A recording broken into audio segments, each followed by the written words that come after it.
Hi, do you ever come up with a new idea, but then almost instantly get overwhelmed with thinking about how will I do this? What will I do?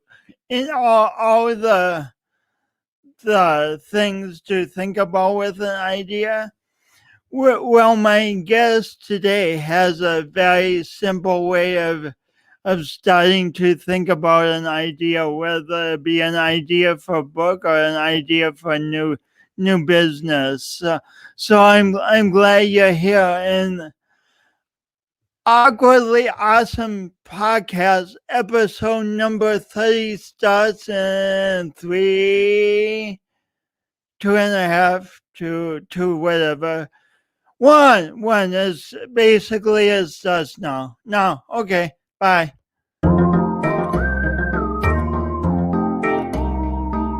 Today's guest, Jon Morrison.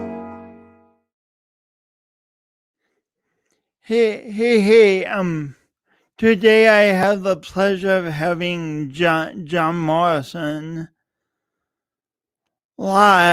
here as a guest, and I just lost his bio, which is very awkwardly awesome at the moment, but it's coming. What the heck? Oh, it's here. Okay. Jon Morrison understands how tough it is to do outstanding marketing and still run a growing business. Both at the it gets tough. Jon is the lead consultant at Get Clear Consulting. Located on the west coast of Canada, Get Clear empowers business leaders from all over the world by giving them the tools they need to make their marketing simple and effective. Unlike other agencies that keep you focused on your company, Get Clear helps you develop the mindset and message to transform prospective customers into raving fans of your brand. As a business leader, husband, and father, Jon knows the true joy and knows that true joy and satisfaction only comes when you give up the rights to yourself and pour yourself out in the service of others. He recently published a book on this topic called Now Start With Who. Jon holds an MBA from Baylor University and is currently working on an MBA. Check this out. He is an alumnus of Oxford University. Yes, the Oxford in England. A Tedx speaker and is married to Haley. They live in Abbotsford, British Columbia with 3 girls. For more, please help me welcome Jon Morrison. Yay! And I should actually bring him on so we can welcome him. Okay. Hey, Jon. Hi, Jason. Thanks for having me. That was great. I'm inspired, all ready to get going. Cool. Great. So thanks for being here. It's a pleasure. Thanks. I love what you're doing, by the way. I think this is the fun podcast. I got a chance to watch some of your previous guests and that I saw how much fun you guys have together. And so I was super excited to get to do this on Facebook Live and on your podcast. Hey, thanks so much. And thanks for, you're here all the way from Canada, but I guess you're still in Canada, but it's amazing what technology allows us the freedom to do. Yeah, it's amazing how COVID has shut down everything, and yet it's made us more connected than ever. So it's an interesting thing. While I hate the COVID season, it's been amazing the doors that have opened up from the comfort of my own home. So can't complain about that. And my wife likes having me around more, I guess. Sweet. So let's start right off.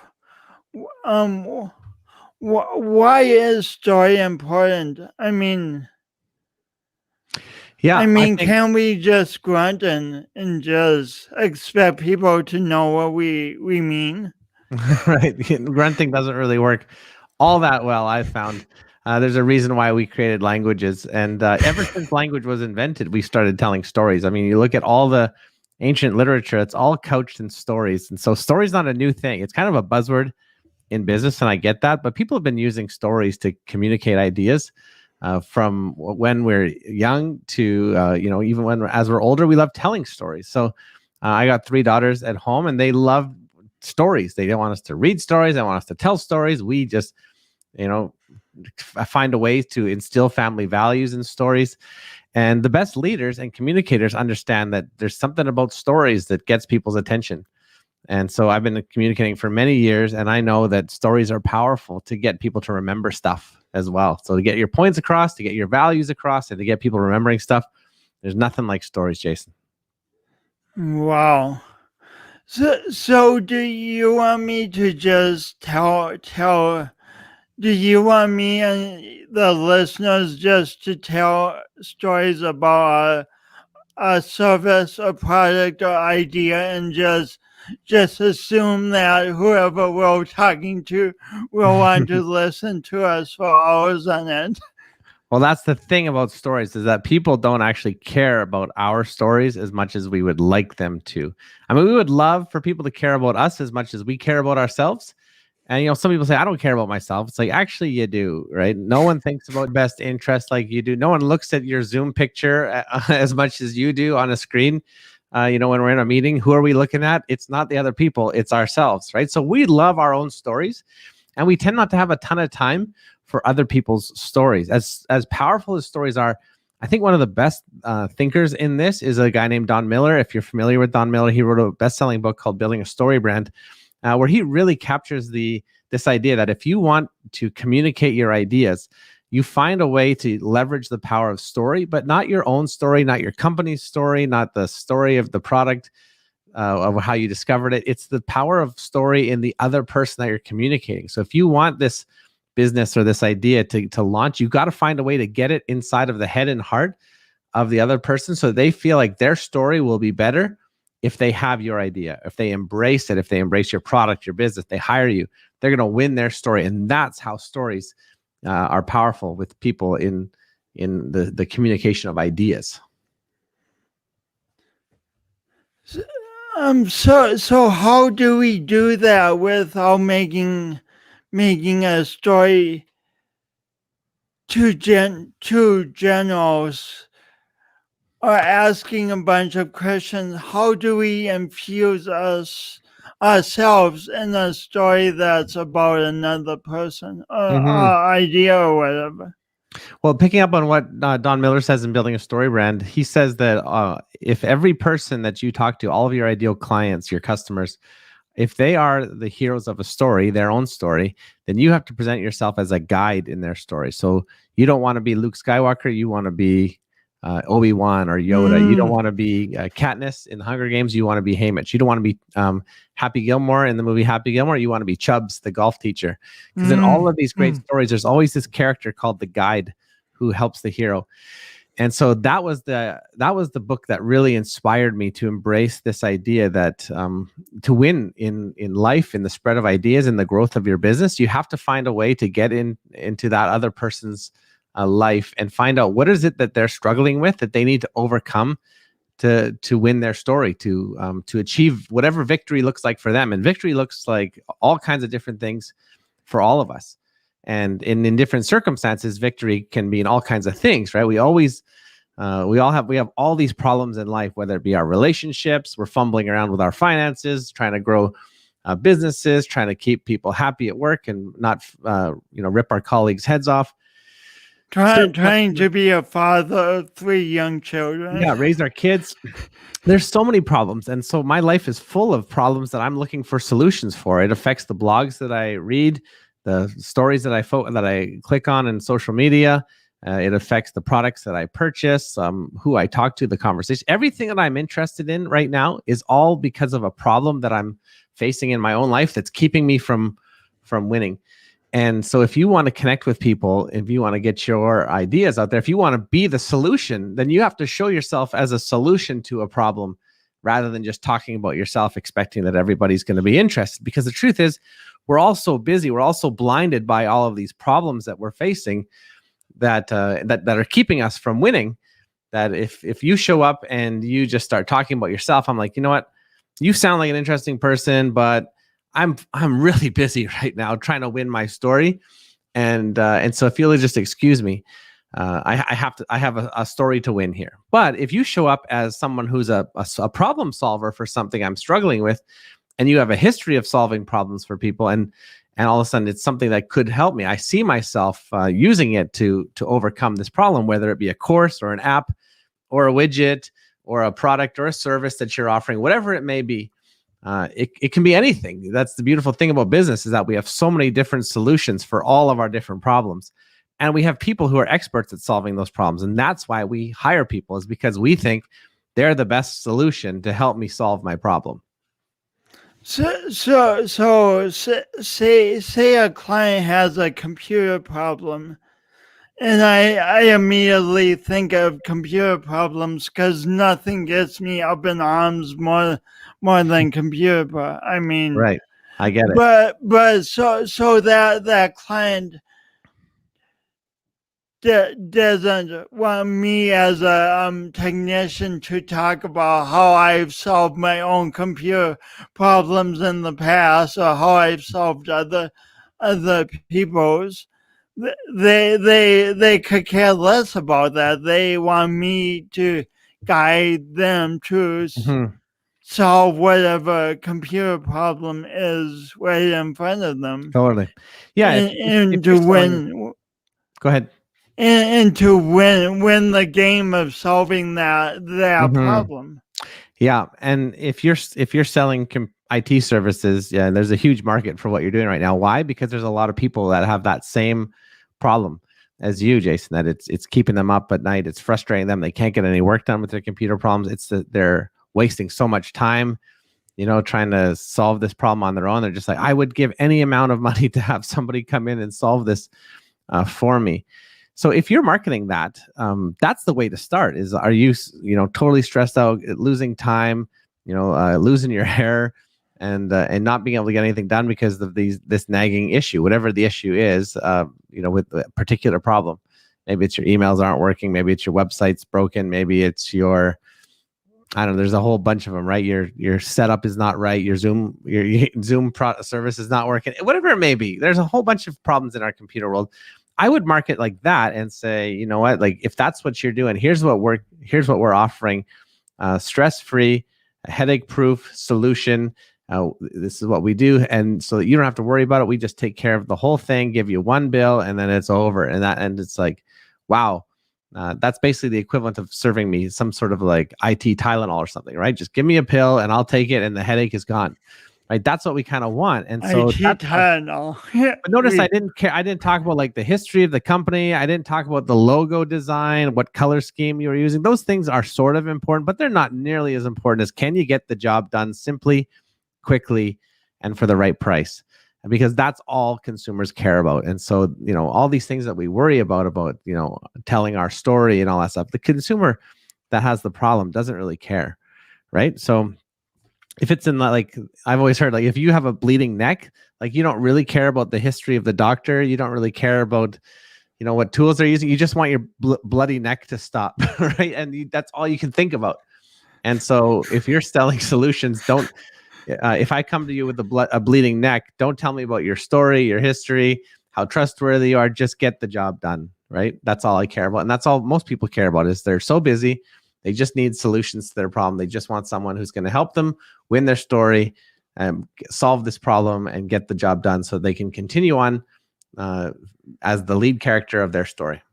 So a layer of complexity comes in though, because if say I have my own IT company, like as a So, I mean, maybe I have a few employees. I have to make payroll. I have to figure out how to market. I have to figure out all this stuff. And how, as a entrepreneur, do I keep my focus on my clients' problems when my own problems are so pressing?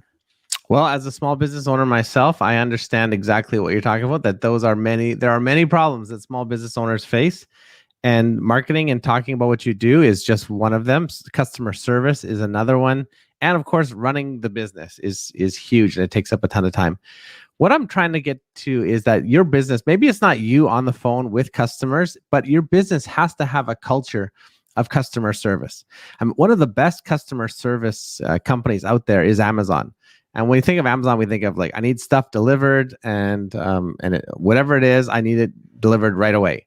Right? And that actually, Jeff Bezos just did a letter to his shareholders where he talked about all the time that Amazon has saved people. And what's that time worth? He actually puts a number to it.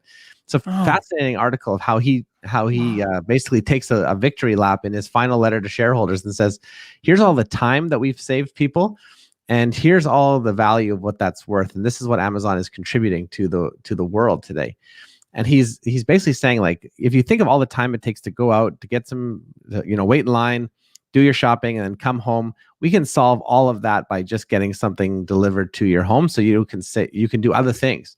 And that's the value that Amazon brings to all of us. And so I think you may not be delivering packages to people in a shop on demand kind of e-commerce system, but you have to have a culture that does the same thing, that values people. So maybe it's not you as the owner on the phone with everybody, but you have to have employees who value the people that they're talking to.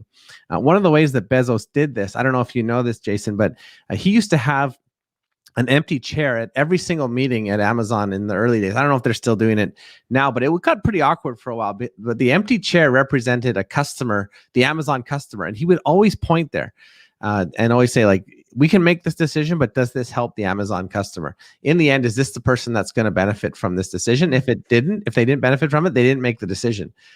And that, to me, gets into the DNA of the other people that are sitting in the room. They're always thinking about that because the leadership cares about it.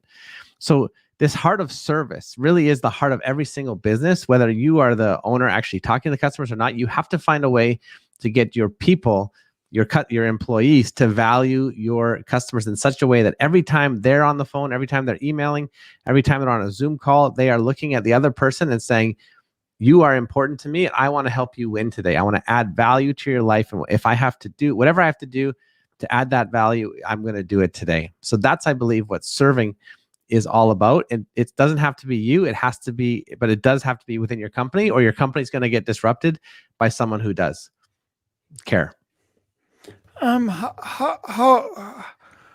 do you teach employees that type of kindness and other-centeredness? I think, honestly, Jason, it's a philosophical commitment at first. I think the philosophical commitment is that human beings are important. And that's the one thing that I think you have to instill in people, and right off the ground level.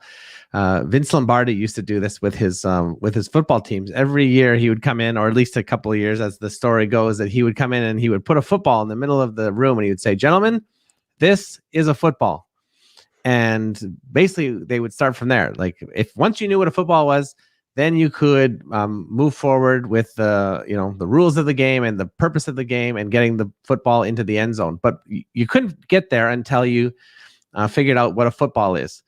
Okay, and so I think the principle is the same when it comes to figuring out what is a human being. Like, is a human being just someone that a resource that we are to mine, to extract resources from?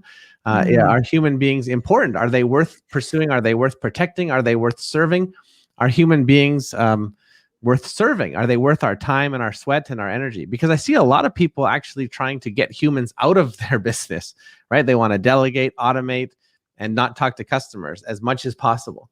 And to me, that's a huge risk. I like delegating, automating for the purpose of saving time so we can serve more customers. Why? Because customers are the heartbeat of our company, because customers are human beings, and human beings are important no matter where they come from, no matter what they do, no matter what they look like. Every human being is valuable. That's a philosophical commitment that I believe it's not a hard sell, right? You tell people, look at most of the social unrest in our world. It's all about the value of humanity. So I don't think it's hard to tell people that human beings are valuable. Sometimes it's hard to tell people in our science classes that human beings are different, but I think it's a philosophical commitment that all life is important. But there's something special about human life, and they are worth serving. They are worth giving everything we've got to help them win their story, because every single life is a story. Every customer is a story, and we as a business want to help them solve a problem in our little way to help them win their story. That's our philosophical commitment as a company, to help people win. Well, I can just imagine being in an employee orientation on the first day and thinking that I'm going to learn techniques right away and watch boring videos Right. and stuff. And you come in and say this all starts with you matter and your fellow human matters, and start by presenting a big ennobling picture of what a human is. How does that change the whole conversation?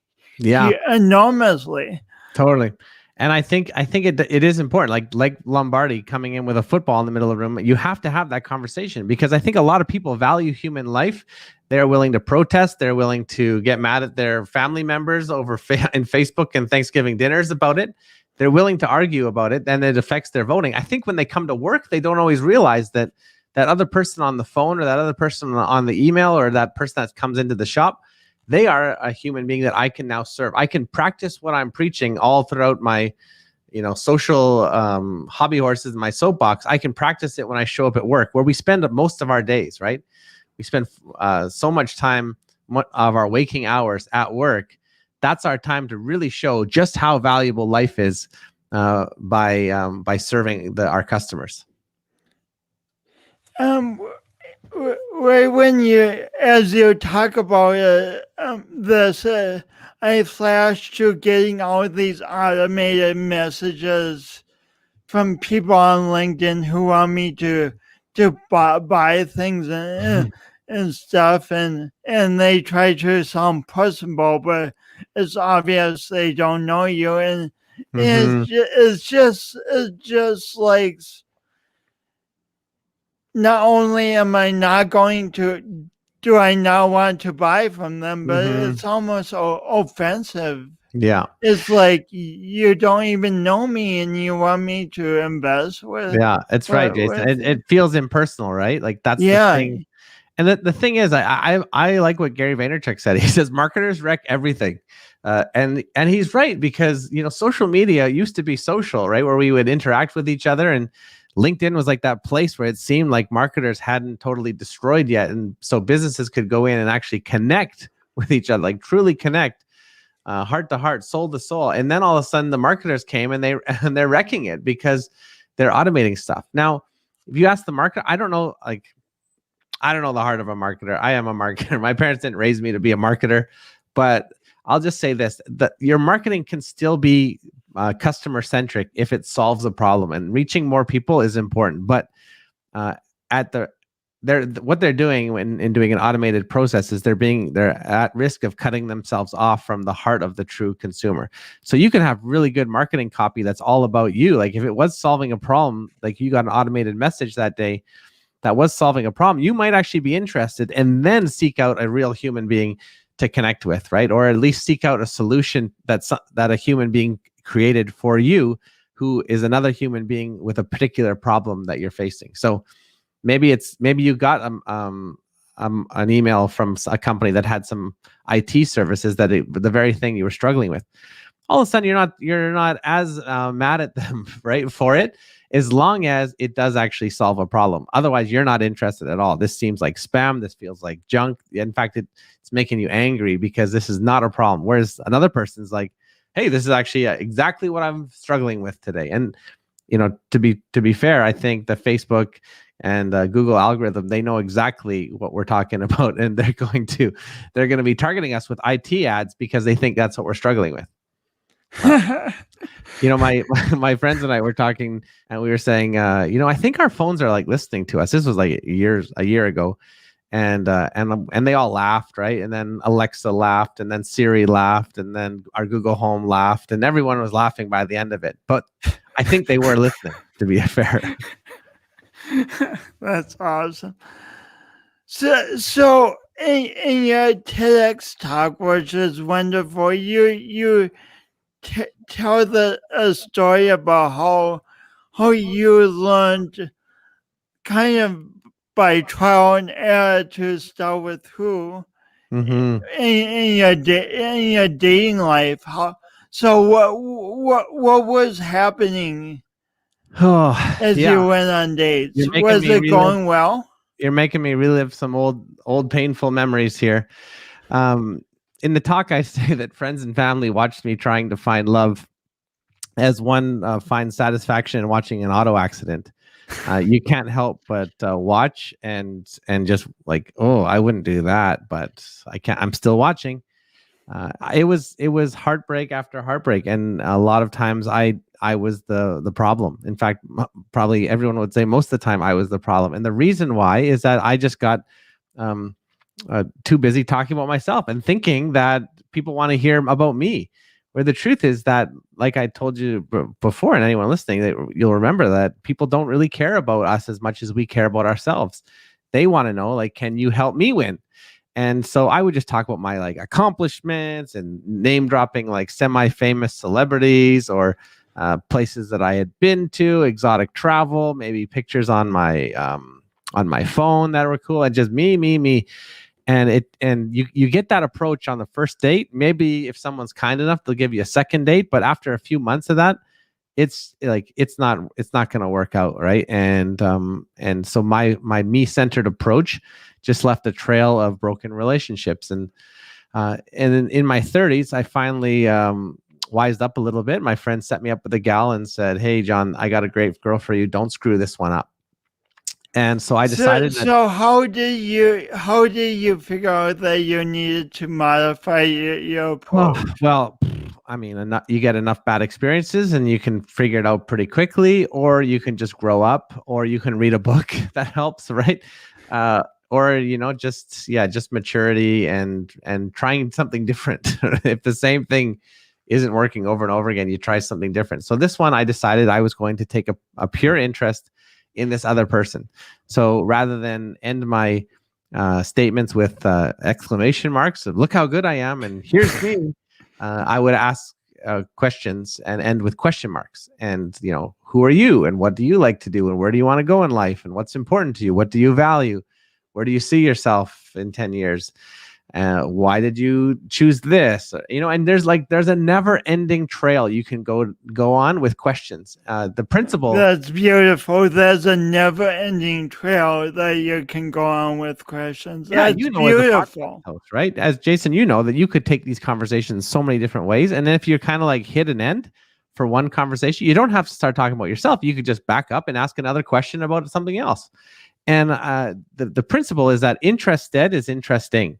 And so after a first date with questions with this new gal that my friend set me up with, we got to the second round, and she was okay to go on another date. And I just started asking more questions. And I started taking notes. Taking notes? I mean, you're on a date. Why were you taking notes? During, I would take notes, mental notes, and then just before I got in the car, I would just write a few things down, like names, important details of the story, just so I could remember stuff, because that's when I wanted to keep asking questions and reflecting on what I had learned. And it seems creepy, but actually, if it works out in the end, it can be quite romantic, right? To say like, I care about you enough to want to know more, and you talked about this, or I want to remember this person or a significant date in your life, and you mentioned that. And so taking that approach of this person is important, they're valuable. Whether we're supposed to, be together, isn't a factor right now, but I really do want to care about them, and I want to listen to them so I can make a good decision. Do I want to help them get to where they want to go? because as a relationship unfolds, you realize that there's some problems that they're struggling with that you might be able to help them win or get over, and so that they can win. And then eventually I just looked at this gal, my wife Haley. I said to her, like, hey, I think our lives are going in the same direction. I think we should get married.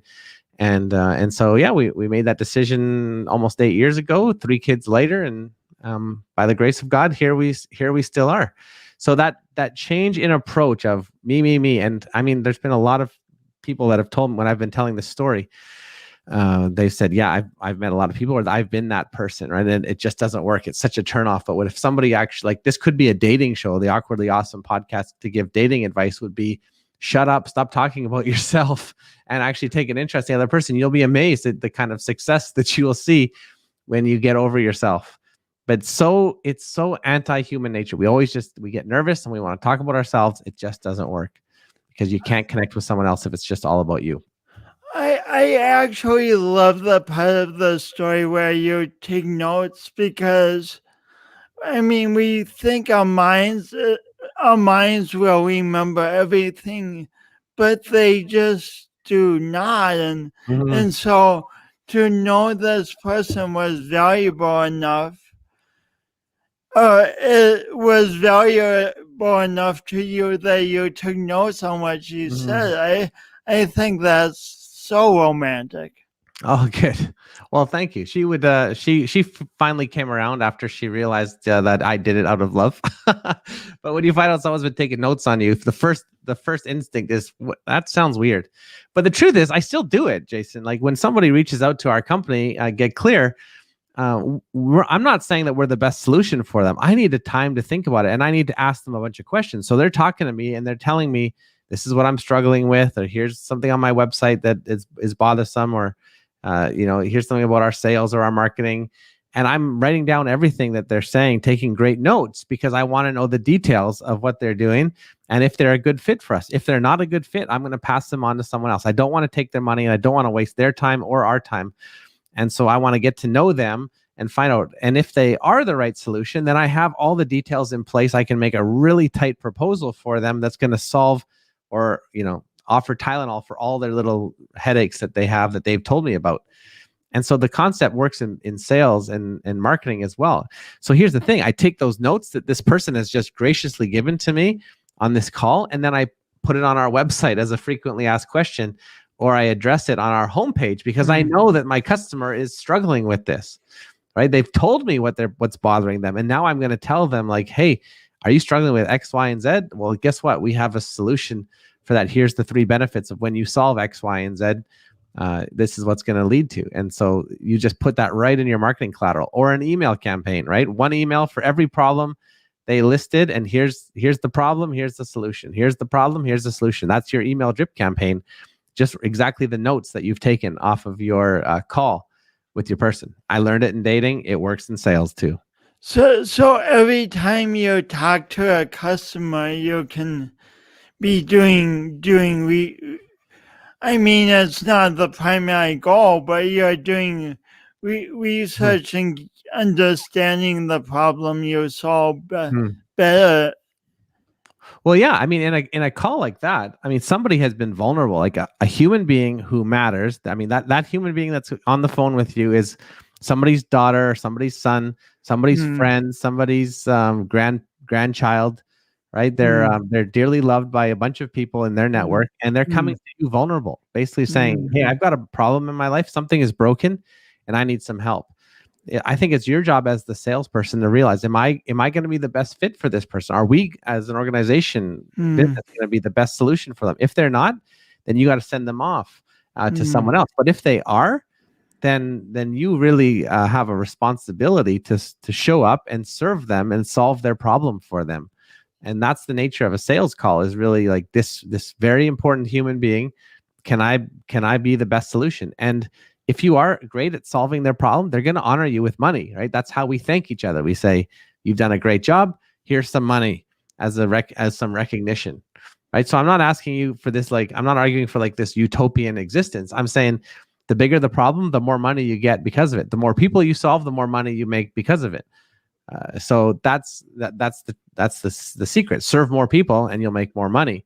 But at the heart of it has to be about service. And Amazon has figured this out as one of the biggest companies in the world. The more people you serve, the more money you can make. So your job, you're saying your job on a sales call is not to convince a customer who's size 10 to buy a size 12 shoe, Brilliant. but to figure out if you have the shoe they need, or else give them some idea where to go to find the shoe they need. Yeah, Jason, that's a brilliant analogy. And the truth is, if you're selling size shoes to size 10 people, it's not going to go well for you long term, because they're going to look clunky walking around. They're going to have a bad experience, and they're going to leave you an awful Google review, which is going to be hard to get rid of, if not impossible. And it's not going to look good for you, and you're not going to feel great either. You're going to feel bad. You might have a little bit of extra money that one time, but you're not going to get the referral. And so nothing goes well when you don't serve people properly as they deserve. But when you do offer the right fit, even if you don't, maybe they're a size 10, you've only got size 12, but you point them into the direction of having more size where they can find a size 10, you might even get a referral out of that, or a great review, or something that you can take. Even just walking away from the call with a certain satisfaction deep in your heart that you've still helped somebody. So I think it's well worth it to not be to do shady sales. So you believe in this stuff so much you wrote a book about it. But so you kind of took the last 2 years off and just went to a nice cabin, and you had all day to write this book. That and sounds lovely. Is that how you did it? Oh man, that sounds amazing. I hear writers that have writing cabins or time to do that, and I just think no, that's not my reality. My kids, my wife would not put up with it. Even my clients too, right? Like I still have to work, and we had to during COVID. All of us were trying to pivot and serve our customers in the new ways. So I had to wake up really early and stay up probably later than I should. Probably have some extra gray hair because of this book, but I couldn't help myself. When my wife was pregnant, she couldn't help herself. She had to have a baby. It was the natural progression of being pregnant. And I was pregnant. She had to have a baby, and you had to have a book. Seriously, that's what happens. You talk to writers, right? And if they don't give birth to that baby, that idea in their head, then they're not going to be able to and the longer you carry it, right, the more uncomfortable you become. I think it's the same with pregnant women. Well, any pregnant woman will say, no, it is not the same. You have no idea what it's like. And I totally agree. I've seen it happen 3 times. I get that it's different, but it's sort of the same in that I would look at my wife and I'd be like, I can't help myself. I have to get up at 4:00 throughout the week, and I have to write this book, because I can't help myself. I had so you will write the book from 4 a.m. to what time? First kid got up at 6, and sometimes as early as 5:30. So I knew I at least had 4 to 5:30, and then I would steal time at night sometimes, and never, like, honestly, it's very tough to write a book during business hours when the phone's ringing and emails are going. You've got meetings and stuff, so you really do have to find some time.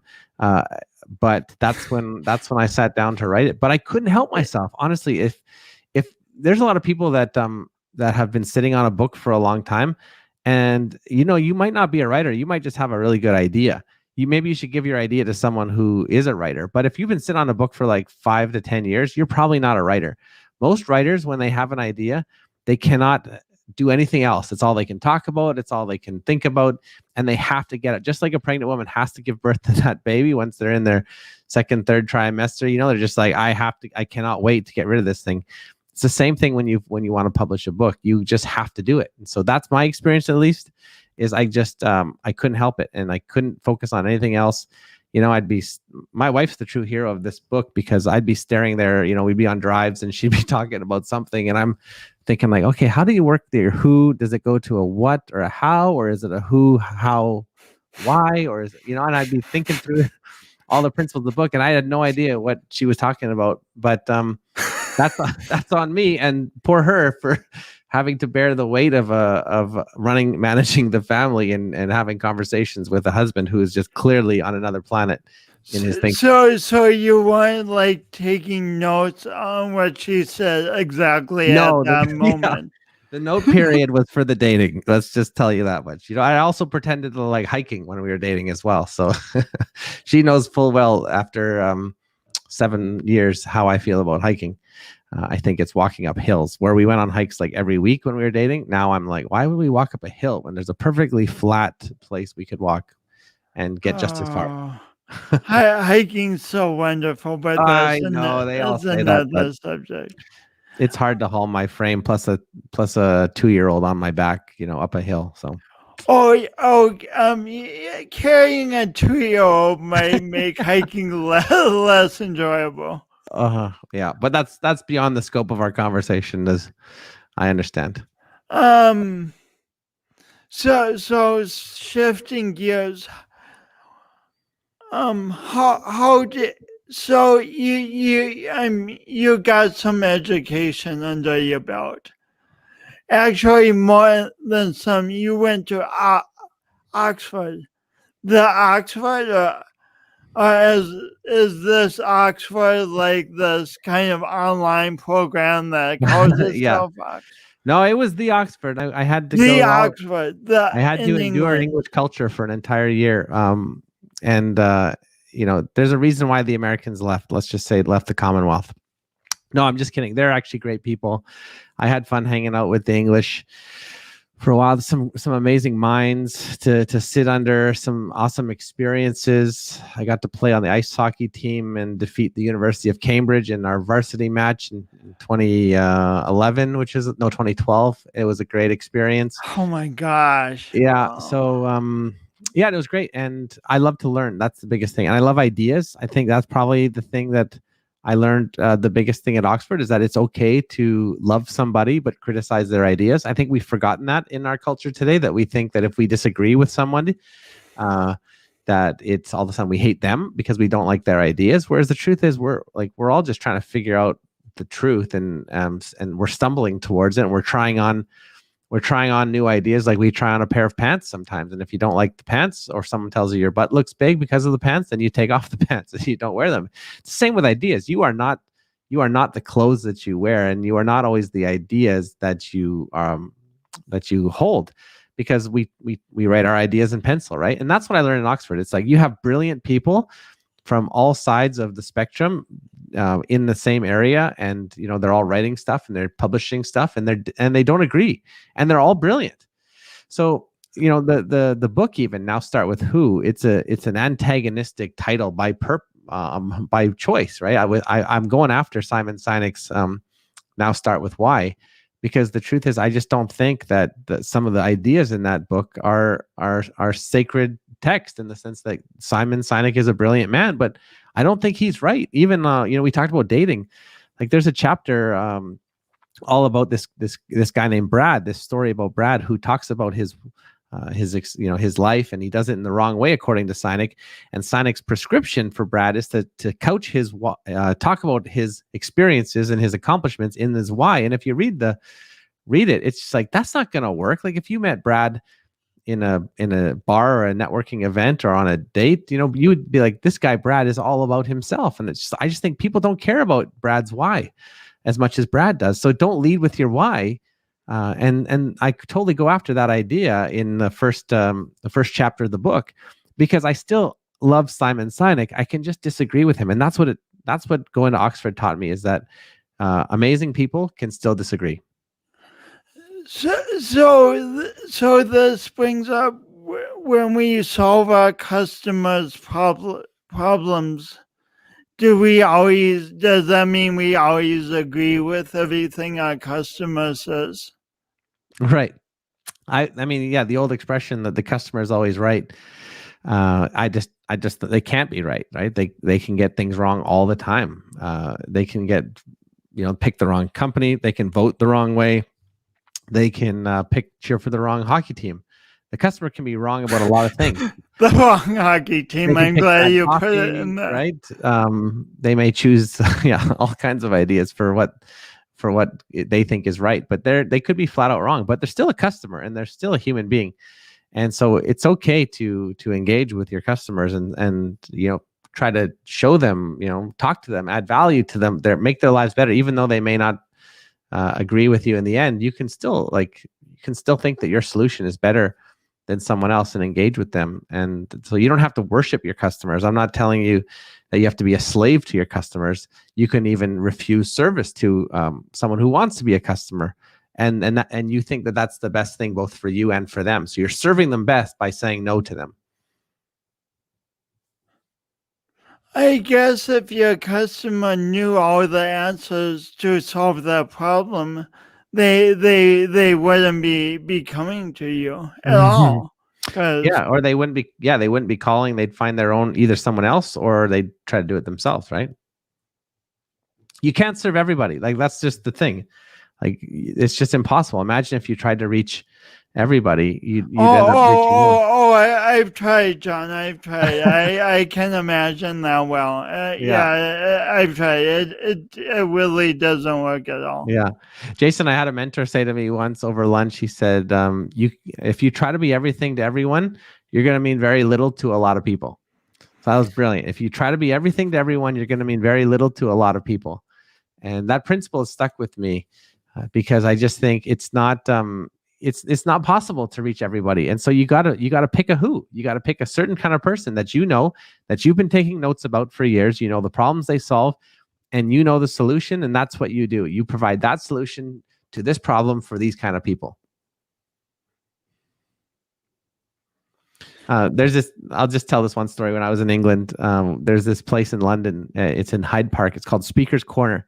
It's a very famous little spot on the earth. Guys like Karl Marx used to go and debate there. Lenin would even debate some of his ideas. Not just communists too. Orwell would be there, and they would all just go there. And you can say anything. You can stand on a soapbox, and you can literally say anything you want. But the problem is there's a whole bunch of soapboxes and there's a whole bunch of people, and they come from all over the world, and they all can talk. It's not orderly. It's just absolute chaos, but any idea is welcome to be presented. The funny thing about Speaker's Corner is that, because you're trying to speak to everybody at the time, you're just trying to get your idea out there. You're totally missing it, right? There's people that don't speak your language. There's people that don't understand the multi-syllable words. You're using insider language, perhaps. They don't understand your philosophy. They don't understand you. They don't understand the place you're coming from. And it's just absolute chaos. And that's why it's such a funny place, is because all these ideas are competing in different languages and nobody's reaching anybody.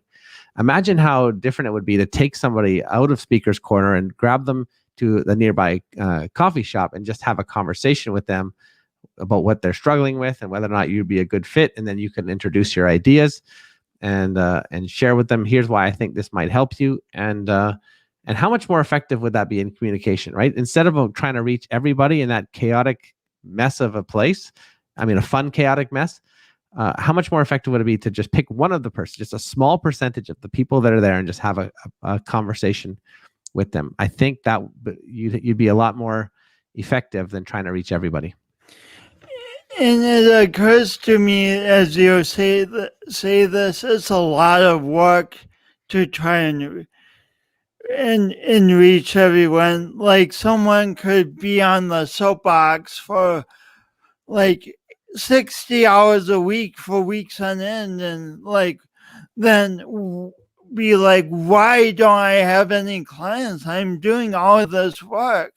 Right. But you're saying that they're not starting with who, they're just talking, but not talking about what they want to talk about, not tailoring that content to anyone's problems. Yeah, exactly. Yeah, trying to reach everybody is actually effectively reaching nobody. So I always ask my guests on the show what one of the main things I offer people is the power of doing your imperfect best, and it means different things to everyone. So what does that mean to you? Oh man, it means so many things, and I love it. I love the fact that we are all imperfect. That's the thing. That's why we need relationships. That's why we need business, right? Because we're all subject to this difficult world. It's in our finances, our business, our relationships. We all need help, and nobody is free from that. We all need to hire someone else to solve a problem for us in some way, whether it's technology or a service or even just someone to come hang up our Christmas lights. There's all sorts of opportunities, and that's what I always love paying other people money for doing stuff that's good, like for good quality work that I could do, but I don't want to do. I'm not good enough at doing it, and they're better. So I love hiring coaches and consultants. I love hiring people who provide service, even people that can make my grass greener and take care of it than I can. Love conversations with people that are good at what they do. And so even though I'm the guest on the podcast today, Jason, I love listening to other people, other guests of yours. Tim Dumas would be another example of a great man who I learn from all the time. So as much as I love helping people, I am a man who needs help in many ways, because just, whenever you solve one of those problems that you're facing, there's just another one coming up right around the corner. I've noticed that. Yeah, solving one problem, like, I really want my business to grow. Well, all of a sudden, when you have a growing business, now you have the problems that come from a growing business.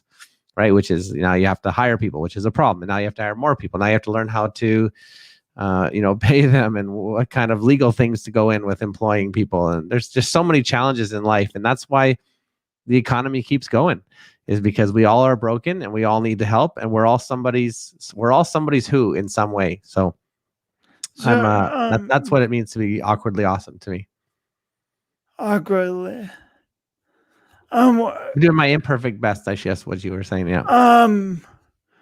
Could you talk a little bit about you talked some about the imperfect part and how we need each other, but could you talk a little about the best part of imperfect best? What that means to you? Yeah, I guess for me that just means that we're all striving to win our story, right? What does the best look like? Well, it looks different to all of us. I have an idea of what best is for me. You have an idea of what best is for you, and we've all been given a certain set of challenges, and we want to be our best to overcome those challenges and achieve whatever it looks like, whatever happily ever after looks like for us. We have to strive to achieve that. So that's what I think what it means, and it's certainly never perfect, the journey to get there. But we're all seeking it. Beautiful. So I want people listening to have a chance to connect with you, because your book solves problems, and your business solves problems. So first, I'm going to put the link to the book up. Can you? So if they go to this link, what happens? That's just the landing page for the book. So what that's going to do is we got a couple of videos on there, just a little bit of an explanation of some of the benefits of the book, the material, and from there you can buy it on Amazon. I think that's the best thing to do. Is it's not too difficult. Just to click that link to buy now and get your own copy, because it would be great. All the proceeds from the sales go towards needy children. They're my own children, and they're very needy, I promise you. So it's for a good cause, I do assure you. That's awesome. And then if people go to this getclear.ca, because you're in Canada, right? Or no? Yeah, that's right. That's that was the only domain available at the time. So it was a Canadian one, so I took it. Cool. So if people go to this website, where can they my find company? that? That's where we get to practice what we preach about serving clients. So we offer all kinds of services, from helping you with your storytelling. I'm a certified StoryBrand guide, so I can take people through, like, who's your ideal client, what are their pain points, what do they need to win, why should they trust you, what's your call to action, stuff like that, right? What happens if they win? How do we do better marketing? And then we also do all the tools that are needed after that. Namely, what does your website have a clear message? What website are you using? Do you need help building out a campaign? How's your funnel? Stuff like that. So we used to do just consulting, and then we realized that 12 times out of 10 people needed more. They needed actual marketing help, like tools and stuff to create it. So we do both at Get Clear. And then there's a bunch of free stuff too. Like we actually have a Facebook group for people that want to just jump in if they've been listening to this and they want to dive in more with a bunch of people who are like-minded that also want to learn more about how to create clear marketing and get in touch with your ideal client into their head and heart. We have over 2,000 people that are just like you that want to help you out as you can help them too. So it's a great little community of people, and everyone's welcome. On getclear.ca, you can see the link for that group. It's right on our homepage. Is your TikTok on that website too? Yeah, I can't remember where I saw it. I keep it close, so you can Google it. If you just Google "Now Start with Who," Jon Morrison, you can find it there. But it's also on the Get Clear About page. Nice. Thanks so much for coming on today. Do you have any last words of wisdom for people coming out of 2020 and going into 2021? Oh man, last words of wisdom. I think that getting close to your customers is so important because we've all changed, right? And I know I'm somebody's customer and I've changed. My family's changed, our habits have changed. So if you're using old habits, old techniques, if your supply chain doesn't end, like if there's no customer at the end of it, you need to really rethink, like, who are we going after? What are they like now? And how can we better serve them in this new era that we're in?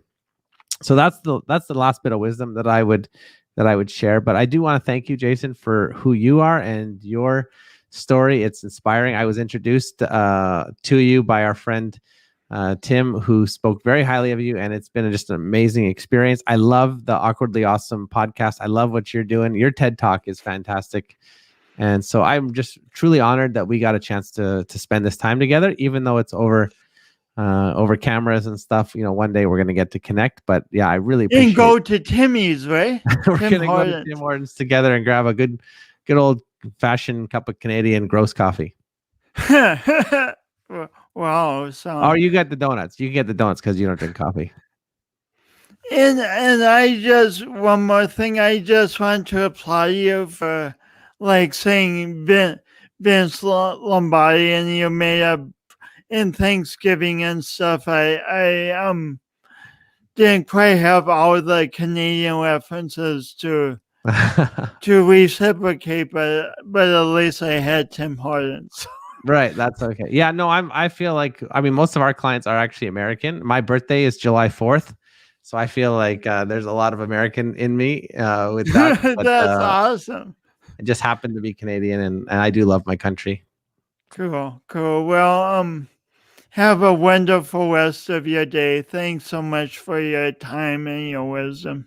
Thanks, Jason, and thanks everyone for sticking around with us. It's been fun. I hope we added lots of value to anybody who's struggling to connect with their ideal client. And rather than focusing on your why, I think it's probably better to try again with starting with who.